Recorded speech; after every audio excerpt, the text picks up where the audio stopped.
Good morning, everyone. Thank you for joining us today for our webinar, Getting the Most Bang for Your Pay-Per-Click Bucks.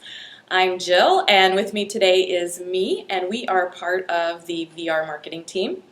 Primarily, Me is going to do the webinar today, and I'm going to be here adding my 2 cents, as I frequently do. Just a couple things before we get started. First of all, this webinar will be about 30-35 minutes long. At the end, there will be time for Q&A. So if you do think of questions along the way, go ahead and type those into the box that you see in your GoToWebinar window, and we'll be happy to answer as many of those questions as we can at the end of the webinar. One of the questions that we get at pretty much every webinar that we do, and if you've been to one of our webinars, you already know what this is, but the question we get is this being recorded? And the answer is yes, we are recording this. So at the next week, after the webinar is over, we will put this up on our help site where our recorded webinars are, and you'll be able to access any information that you might want to go over again. So with that, I'm going to hand this over to Me and have him get started with the webinar. Thanks, Jill, and hello everyone. Welcome to our webinar. So first off, we're going to start with our agenda for today's webinar. So first off, we're going to talk about setting your goals for a pay-per-click campaign. And then we're going to talk about how to build a keyword universe or a keyword list. Next, we'll talk about how to set up your paid search account. Then we'll go into how to write an effective ad for pay-per-click. And finally, we'll go into the bidding process and, of course, the tracking of your campaign. So let's go ahead and get started. So let's start with the definition, actually. So what is pay-per-click? Pay-per-click, also known as PPC, some people also call it search engine marketing or SEM, even though in some circumstances SEM is more the umbrella term for both pay-per-click and search engine optimization, which is also known as SEO. So what is pay-per-click? Well, here's the definition from Wikipedia, but to paraphrase a little bit, it's the form of online advertising that will allow you to promote your brand, your product, your service, your website within search engine result pages. So search engines such as Google, Yahoo, Bing, etc. And as its name indicates, unlike other forms of advertising where you pay for your number of impressions of places where you want it to be, here you only pay when somebody actually clicks on your ad. So that's a big difference.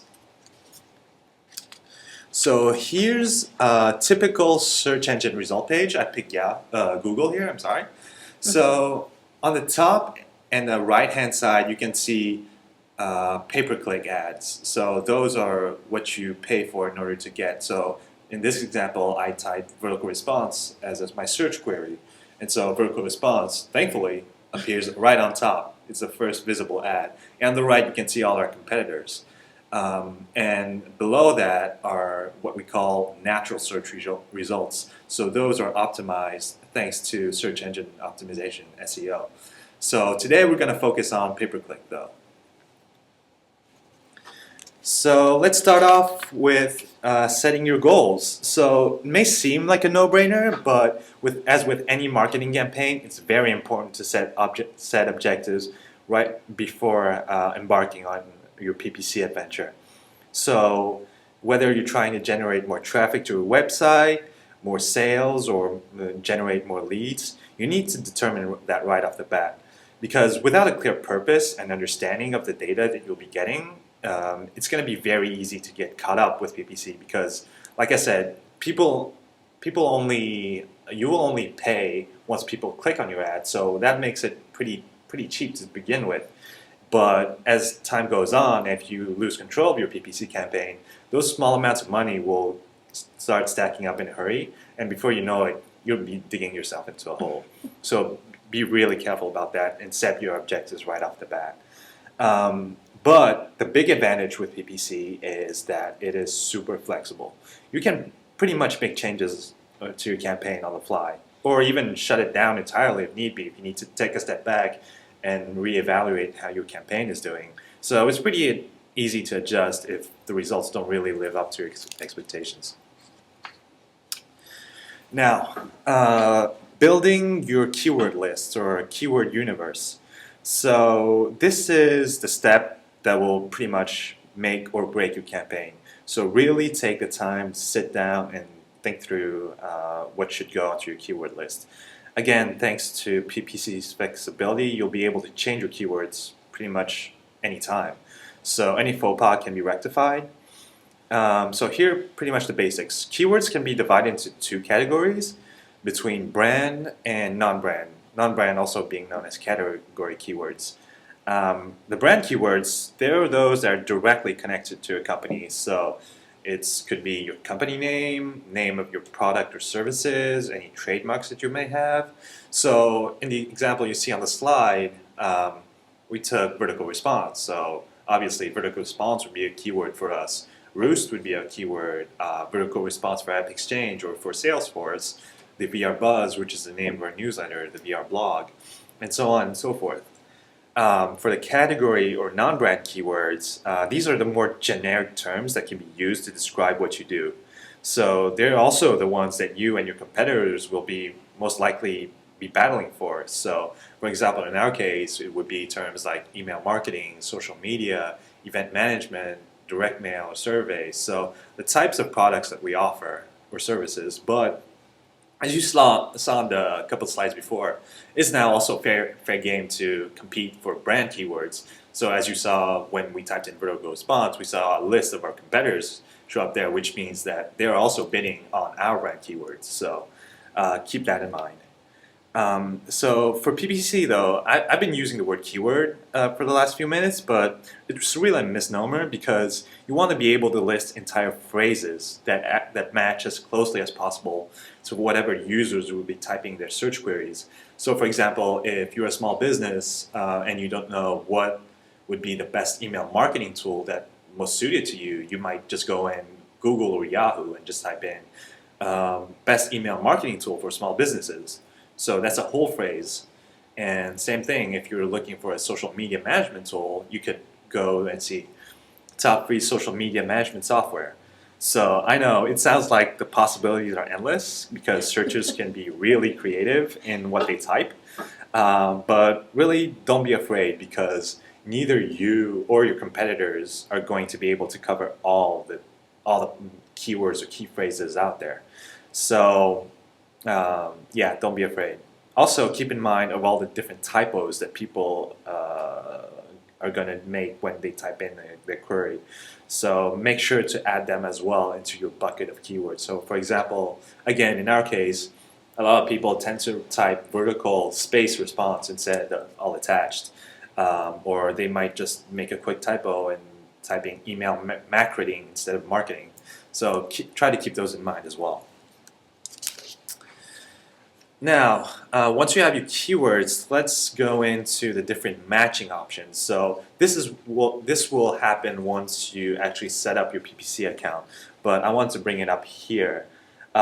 These actually work in whatever PPC tool that you'll be using, which I'll describe in further detail in the next few slides. But I wanted to talk about these. So first off, you have the exact match. As the name suggests, it will only display your ad if the exact keyword that is entered in the search field. So for example, if one of your keywords is linked to a certain ad and people only type that certain keyword, for example, vertical response, that will trigger the ad. If there's a word before it, if there's a typo in it, it won't show up. So in order to type in an exact match, just put brackets around it, like you see on the slide. For phrase match, these ads will appear as long as the query contains the keywords in the order in which you listed them. So for an example, an ad will be shown if the user types in what is the best email marketing software and your key phrase was, your phrase match keyword, was email marketing. And to mark this keyword as a phrase match type, just add quotation marks around it. The third one we have is broad match. These ads will only be triggered if the search engine deems the search query relevant. So I know it sounds kind of random. The thing is, using the broad match keywords, it will generate a lot of traffic, but you'll pretty much lose control over what's going to show up. And the leads generated won't necessarily be qualified, even though search engines, as the algorithms get better, they're getting better as well at identifying rubbish. So keywords, in order to add keywords at search match, you don't need to add anything around them. And finally, the last one is negative match. So we were talking about how broad match will basically give free rein to the search engine to give whatever it wants to you. Negative will bring back some degree of control. So for example, if you're in cloud computing, you can use negative keywords such as weather channel or rain or sun from your search results, so ads won't show up, for your company when people are just looking for today's weather. Negative keywords just need to be preceded by a minus or dash sign, like you see on the screen. And as me said, these are standard setups, so it doesn't really matter what program you're using for your PPC. You're going to still use these same type of phrases or entry. So you're going to have the symbols, the quotation marks, and the brackets. So this works across whatever platform you're using. And so, nice segue, Jill. Speaking of platforms, here are the different providers that you can choose from when starting a PPC campaign. You probably want to start off, as you can see, you can probably want to start off with one of the big three, so Google, Yahoo, or Bing, which each offer their own solutions. So Google has Google AdWords, Bing is Microsoft Ad Center, and Yahoo has Yahoo Network Plus. So you can go with either just one, start with, or you can go with all three or all five of them. But keep in mind, though, that all these networks are going to use different algorithms, even though since a couple of years now, Yahoo is now using Bing. So if you're using one strategy for Google, for example, that works really well, it might not work for Bing. So please do keep that in mind. As you can see here, these are actually the ComScore February search market share numbers that were from this year actually. Bing is continuing to gain some market share, while Yahoo is steadily decreasing. And there's talk about basically Yahoo search at least collapsing to Bing in the near future, and Google is still growing. So. Take your pick, but all right. So setting up your PPC account. So let's say now you have your huge list of keywords. You've determined if you wanted to use phrase, exact, broad, or negative on each of them. So now you can go in either Google AdWords or Microsoft Ad Center, Yahoo Network Plus, and create your account.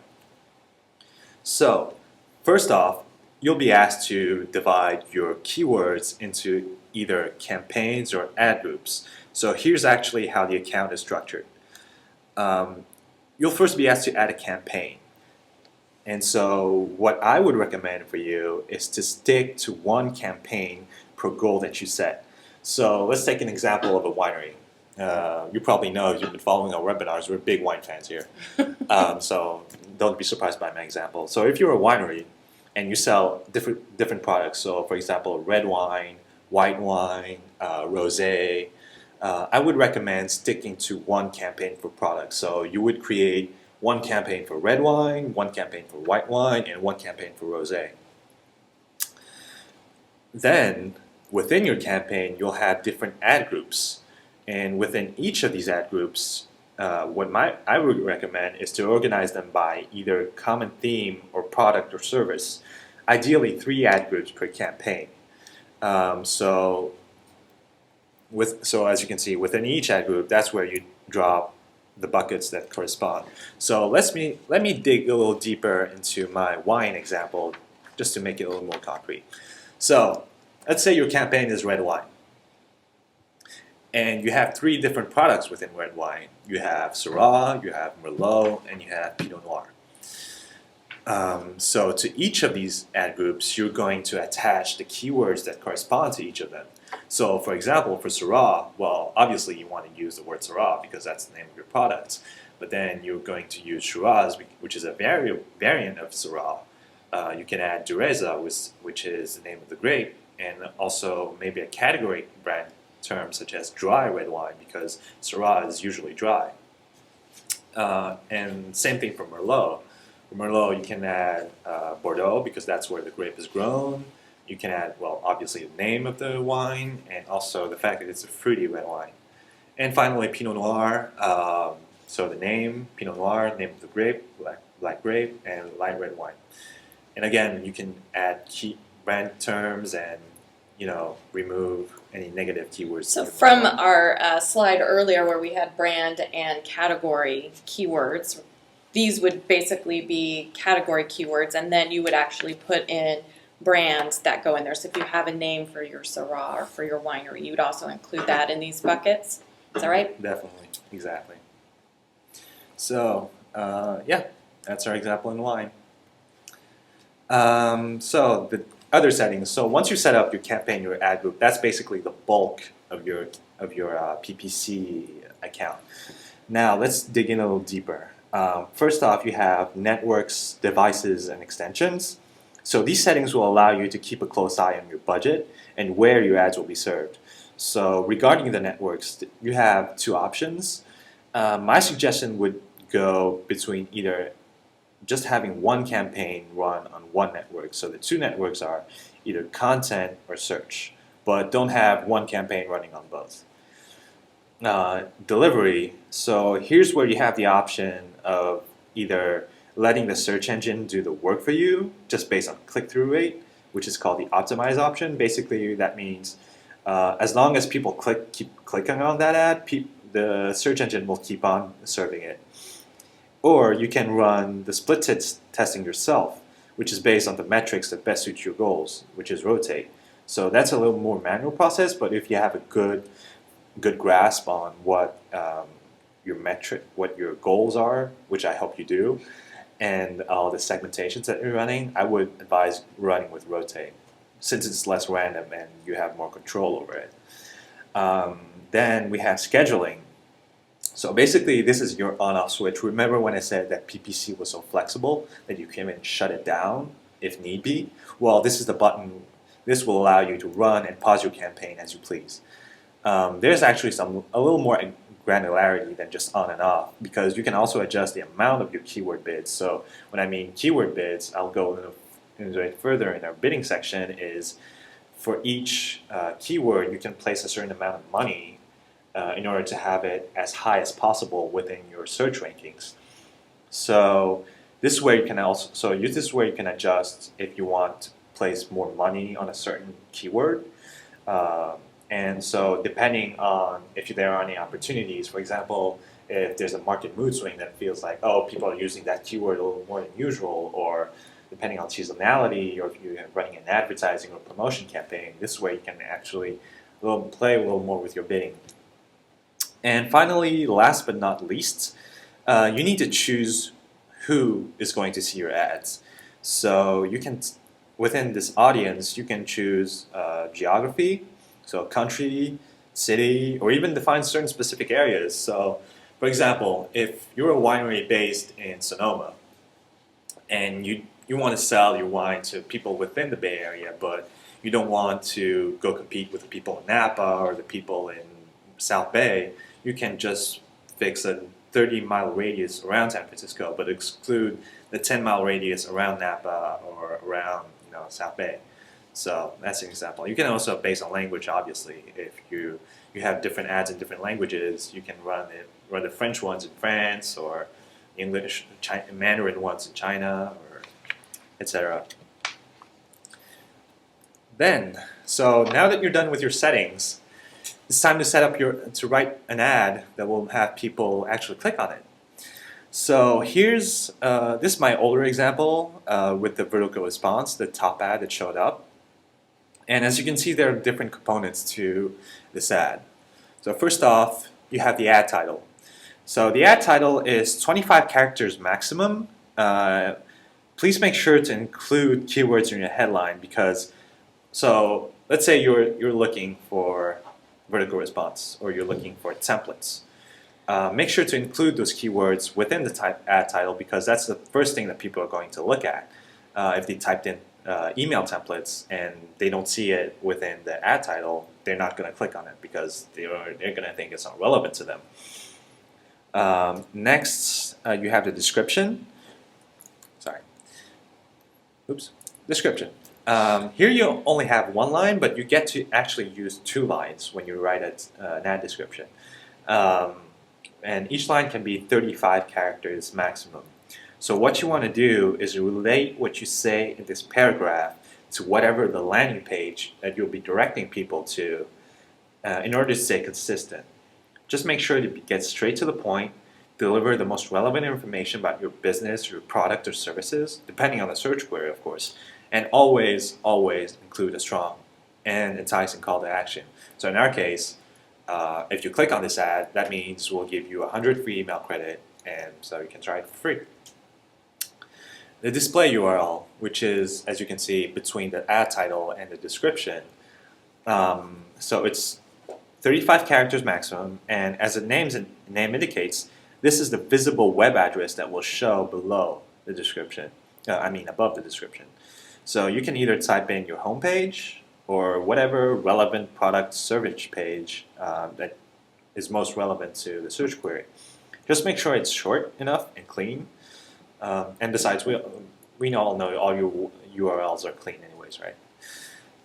And finally, as you can see, the little destination URL that I put under the ad, that's actually something that's not going to be visible to users. It's 1,024 characters maximum, and that's where the ad is actually linking to. So you may have a display URL that's clean, but the destination doesn't need to be identical, because you can have it point to an entirely different landing page that you have created for the purpose of your PPC campaign.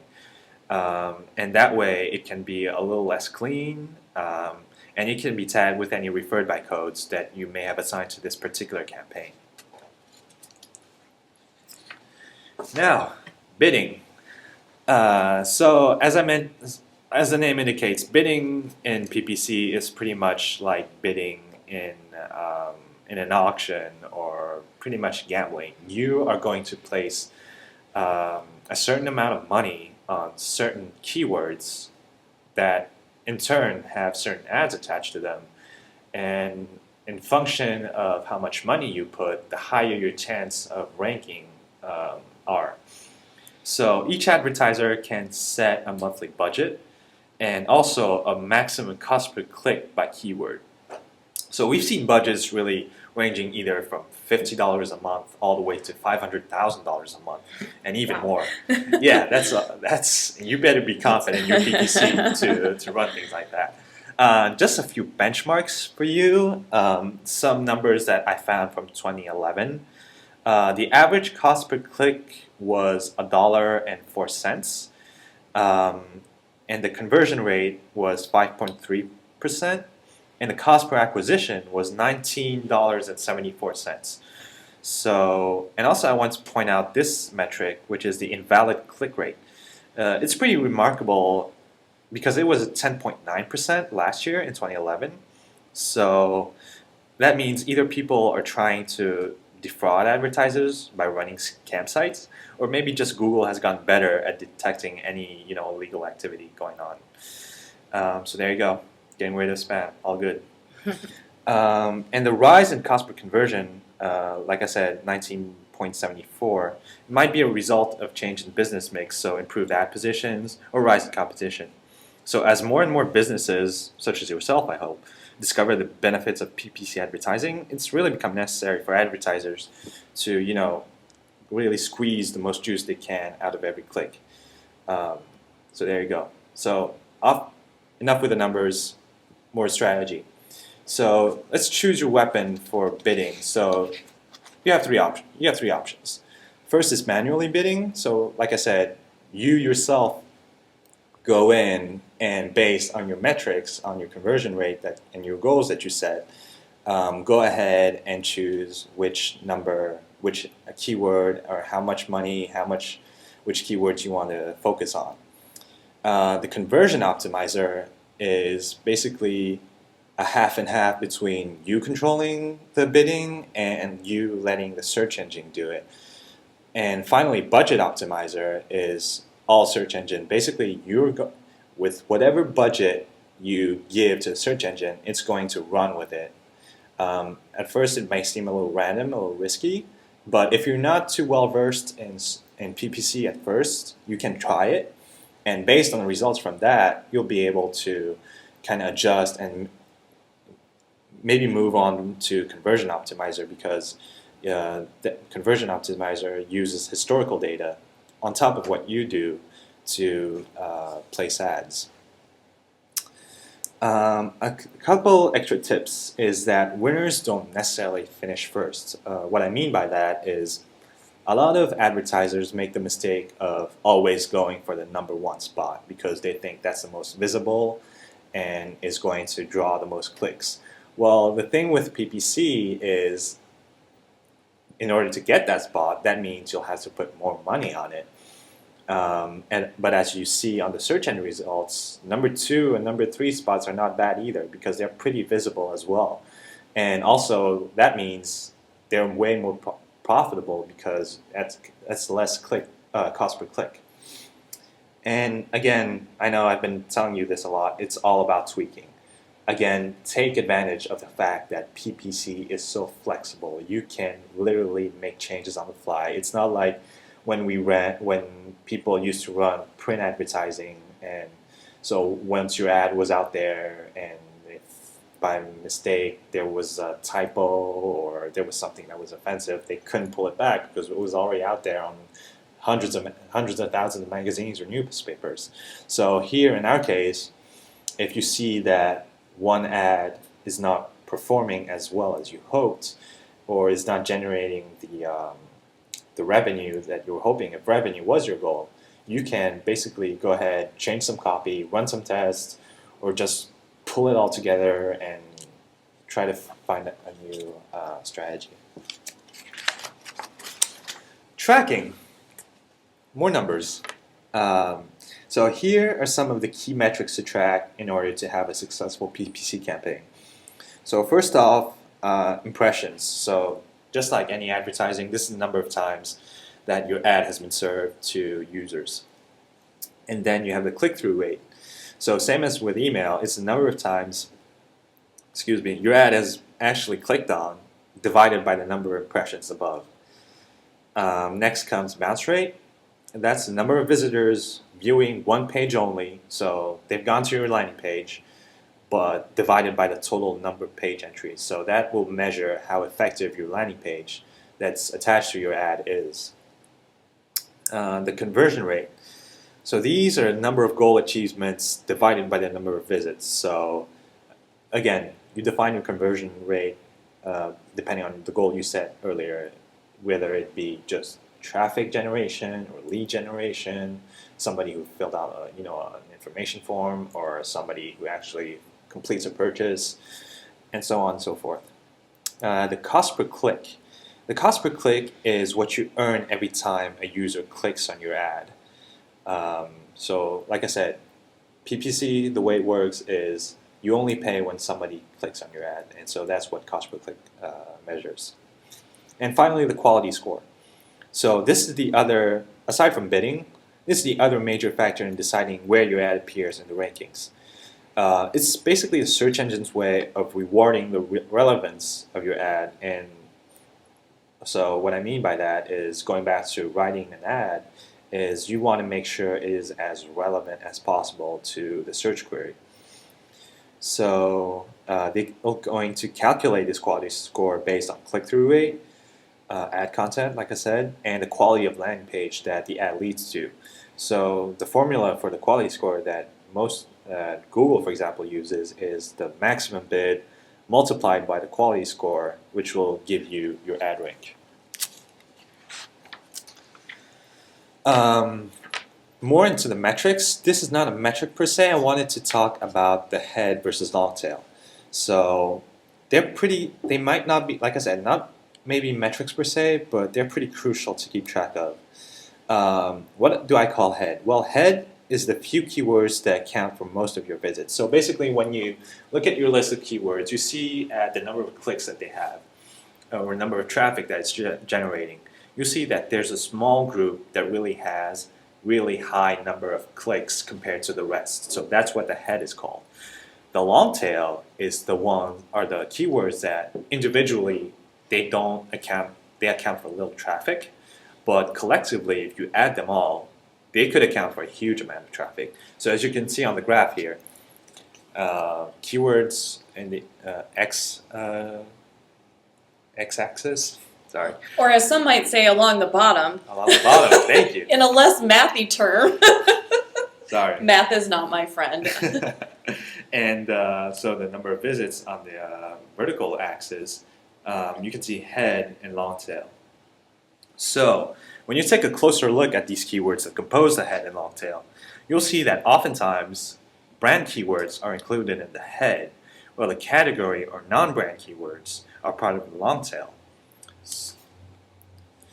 So what my recommendation would be is for you to focus all your PPC efforts on the long tail and leave your head to the search engine optimization, which is SEO. So why would you do that? Well, because category terms are typically used in queries by people who don't know about you. So they're unfamiliar with your company, they're unfamiliar with what you sell or what you offer. So that way, when using PPC to focus on those keywords, you'll be able to capture brand new prospects and introduce yourself to them early in the sales cycle. So for example, you're a small business looking for email marketing, but you've never heard of VerticalResponse. You're going to go in and type best email marketing for small business. I know I used this example earlier, but since the person has never heard of VerticalResponse, he's going to see the ad and be like, maybe this is one of the top companies, I should check them out. And they'll keep that in mind. Whereas your head keywords, so your brand terms, you're going to use them to optimize your website. So people, when they actually type in VerticalResponse, your links will show up in the natural results, which are part of the main page of the search engine results. So that way, it suddenly becomes easier as you only have a few keywords left to concentrate on within your long tail, within your SEO, I mean. And so you won't have to pay as much for people who already know you. Win-win. Yeah, I found this slide really interesting the first time we took a look at this, how to break up your words. And this is a great thing that you can take away from doing your PPC campaigns, is you can find these words that fall into the head portion of this graph and start using those for your SEO, as me was just saying. But I found this to be a very interesting and helpful slide. Hopefully everyone else did. Not that I do SEO for our company, but I still found it really interesting. So let's wrap it up. Again, just to make sure I hammer this point home. Pay-per-click is the most flexible and cost-effective marketing strategy that's available for you today. Again, there's not only do you pay only when it is successful, which means when people click on your ad, but it's also totally flexible. You can make changes literally on the fly. My second point would be to prepare a lot. As you can see, most of the work that I've described during this webinar was actually done on the back end. So between setting up setting your goals, down to setting up your keyword list, to setting up your PPC account, to writing your ads. Once all that is done, the execution will come by itself. Basically, once the ads are out there, you're just going to be collecting. And after that, it's up to you to keep track of these results. That's my third point. Keep an eye on your key performance indicators, KPIs. So again, depending on the goals that you set, if it's traffic, it's revenue, it's leads, keep an eye on those, as well as PPC metrics such as click-through, impressions, etc. And also, finally, as we just mentioned, the head and the long tail in order to really optimize your PPC bucks. So with that, moving on to, here's some resources for you in case you wanted to learn more. There's the VR blog. I believe there are a couple posts on there that will I believe there's a couple posts that you wrote on there. Actually, there's one I wrote, and there's also one that goes into detail on how to use Google AdWords. I think that's what Janine wrote. Our CEO, Janine, wrote a couple of years back. A few guides into getting started. On our Vertical Response website. And our guides are free, so you should go check those out. Mm-hmm.